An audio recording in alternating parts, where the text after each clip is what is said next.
C'est l'entrée la plus ridicule. Putain, je savais pas comment rentrer dans le cadre. Eh bien bonjour à toutes et à tous, bienvenue, c'est Jonathan Subtil.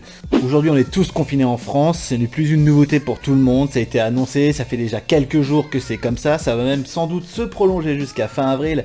Donc je vais vous dire de bien faire attention, d'autant plus qu'il y en a qui arrivent à profiter de la situation. Effectivement, d'après Midi Libre, à Béziers, certaines personnes arrivaient à vendre des attestations de déplacement dérogatoires. Il fallait payer afin de pouvoir se déplacer en ville. Alors ce fait divers date du 17 mars dernier, donc ce n'est plus vraiment d'actualité. Maintenant tout le monde sait que les dérogations sont obligatoires, mais surtout sont gratuites. Mais certaines personnes trouvaient bon de se faire un petit peu d'argent sur le dos des gens. 5 €. 5 € la dérogation, ils vendaient ça pour un bout de papier avec quelques mots dessus. Rassurez-vous, les forces de l'ordre ont pu agir et arrêter les personnes qui étaient pour le moins indélicats. D'après le journaliste, les personnes qui s'adonnaient à ce commerce ont pu être arrêtées. Toujours est-il que si certaines personnes ont acheté ces dérogations, on peut dire qu'ils sont bien fait Béziers, jusqu'à la moelle. Alors ne vous faites pas avoir, même si maintenant je pense que tout le monde est au courant, mais toujours est-il que la dérogation, il est toujours bon de le rappeler, est disponible en version imprimable, en PDF sur le site www.intérieur.gouv.fr. Et si jamais vous n'avez pas d'imprimante chez vous, vous pouvez très bien vous le marquer à la main sur un bout de papier. Donc nous, les humains, on est fortement encouragés à rester confinés, à rester chez soi, à essayer de se rassembler le moins possible. Et à ce titre, on peut dire que la nature reprend ses droits. En effet, si on prend l'exemple par exemple de Venise, on peut voir que l'eau est devenue beaucoup plus claire depuis qu'il y a beaucoup moins de touristes et beaucoup moins de passages, beaucoup moins de bateaux en marche. Et même des cygnes sont réapparus à Venise. Et c'est très joli.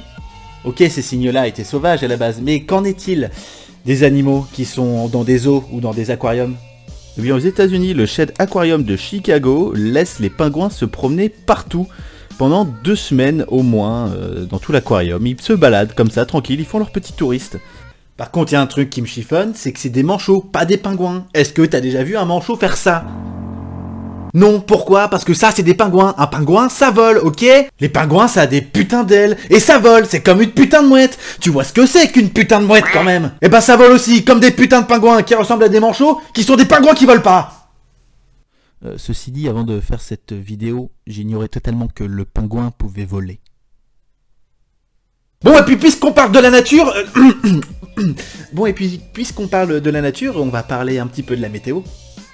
Effectivement, d'après Météo Média, l'arrivée du printemps pourrait mettre un terme à la neige au sol cette semaine. Waouh, c'est fou, je m'y attendais tellement pas en fait.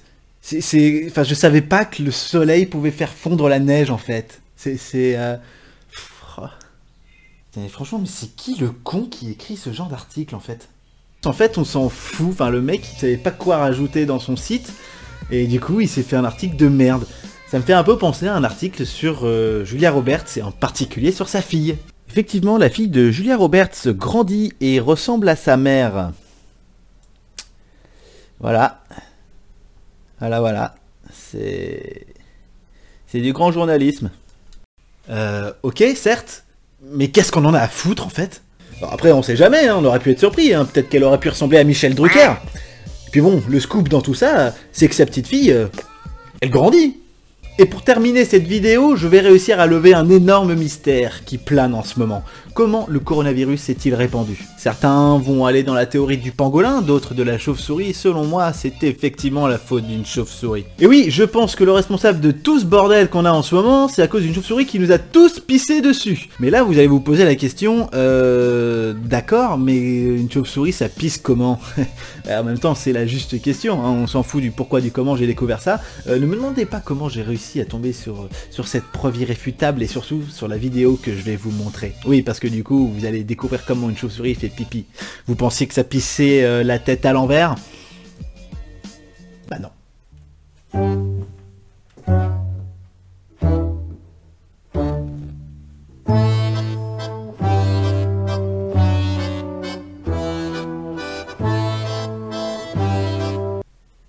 Merde, ils savent tout maintenant.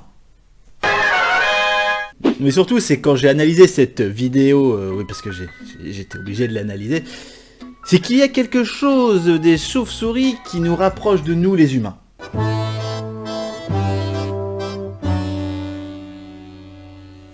Et ouais, la chauve-souris aussi secoue sa petite zigounette pour pas en avoir dans le caleçon. Voilà, sur ce, c'est terminé, à moins que... Un dernier petit truc. Vous savez que si vous allez sur Google avec votre téléphone et vous avez plus de 100 onglets, eh bien le 100 va se transformer en petit smiley. Voilà, on s'en fout, mais fallait que je vous le dise.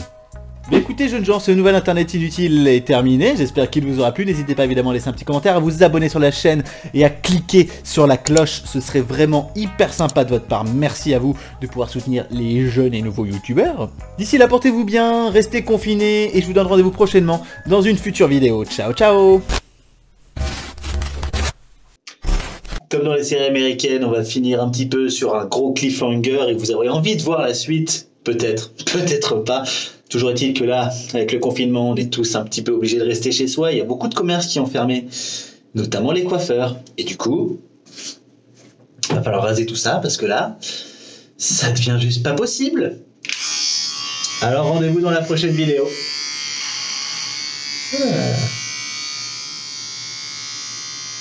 C'est parti.